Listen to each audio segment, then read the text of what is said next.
మా ఓనర్ గారు ఎన్టీఎస్ రావు గారు వారి మనవాళ్ళు మనవరాలు పేరు మీద 50 మందికి భోజనాలు పెడుతున్నారు. కాబట్టి వారిని వారి ఫ్యామిలీని భగవంతుడు ఆశీర్వదించాలని మనస్ఫూర్తిగా కోరుకుంటున్నాను. ఆ బొమ్మలను పెట్టి మీరు పూజ చేస్తే నేను ఏదో ఆనందిస్తాను అనుకుంటున్నారేమో. ఈ బొమ్మల పూజ విగ్రహారాధనకి మూలం ఏమిటి అంటే మానవ సేవ. ఒక విగ్రహానికే ఇంత సేవ చేస్తున్నావు అంటే దీనంగా హీనంగా నీ ముందు చేయి చాచిన వాడు ఎంత మాధవుడు అయ్యేవాడు. దరిద్ర నారాయణులు అంటారు. అందుకనే అన్నదానం చేస్తేనండి కొన్ని సంస్థల వారు అన్నదానం అనరు, నారాయణ సేవ అంటారు. నారాయణ సేవ చేశామండి అనడం విన్నాను నేను. ఎంత ఆనందించారో. నారాయణ సేవట ఎంత పేరు పెట్టారా, బాగుందిరా అనుకున్నాను. అలాగే గమనించండి, అన్నదానం చేస్తే నారాయణ సేవ అంటున్నారు కదా, వస్త్రదానం చేస్తే పరమేశ్వర సేవ అనండి. ఎందుకంటే పరమేశ్వరుడికి వస్త్రం లేదమ్మా, ఈశ్వరుడు దిగంబరు.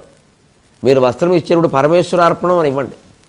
అన్నం పెట్టేటప్పుడు నారాయణార్పణం అని పెట్టండి. శ్రీకృష్ణుడు మీ ఇంటికి వచ్చి భోజనం చేసినట్టే.